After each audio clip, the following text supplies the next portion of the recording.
After the person gets a puppy, very often an important question arises: in what order, at what age, and in what amount is it necessary to train a puppy? Education and training a puppy should match its age. Therefore, for a clear and reasonable answer to the question when, what, and how to deal with a puppy, let's take a look at several age periods which a puppy passes in its development. Each age period has its own aspects of puppy behavior. Depending on how you build work with your puppy, these aspects of behavior can become the basis for its future working qualities, but also they can be the basis of future problems. Therefore, based on these features, we must educate and train a puppy. The first period begins when you buy a puppy and ends when all vaccinations are made to it, so that your puppy begins to walk in the street as other ordinary dogs. The second period begins with the moment when you are out with your puppy for a walk. For some time within a month or so, a puppy retains its dependence on the master.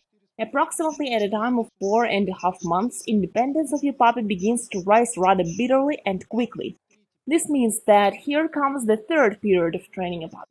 If you take the old Soviet textbook on service dog breeding, you will see that age periods are based on psychological data. The main criterion in such periodization is the level of development of the central nervous system. In theoretical terms, it is a very correct approach, but for practical purposes, it is better to mark organizational age periods of education and training a puppy.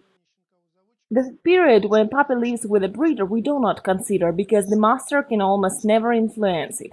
After buying a puppy, the first period begins. At that time, the puppy eats a lot, sleeps much, poops, plays, destroys the apartment, and communicates with the master.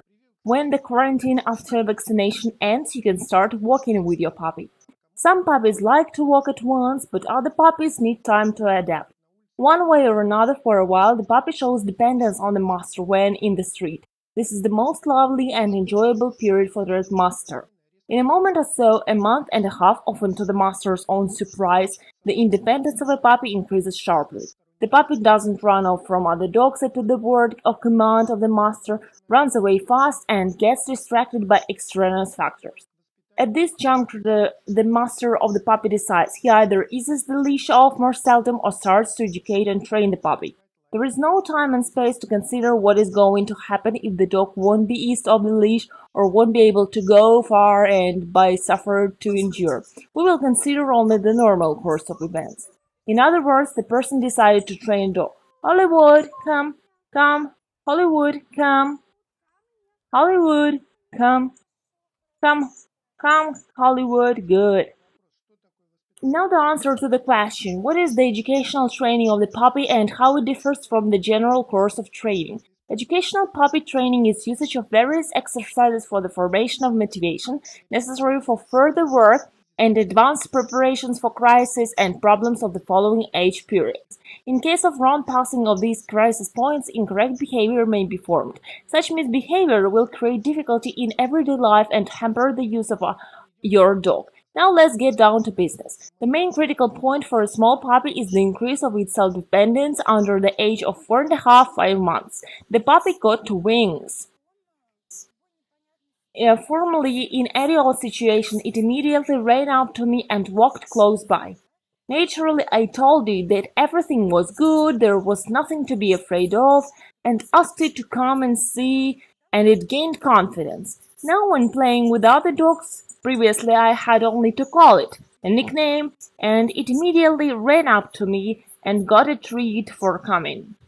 But now it is elated.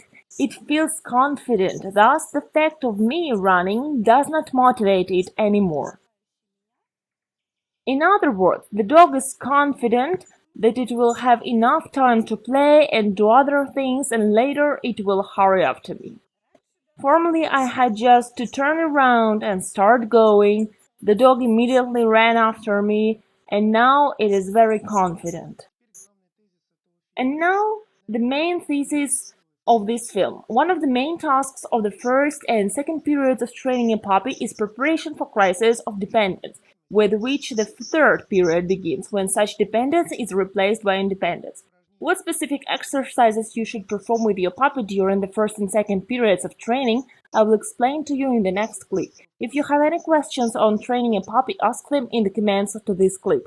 This will help make the next movie of better quality.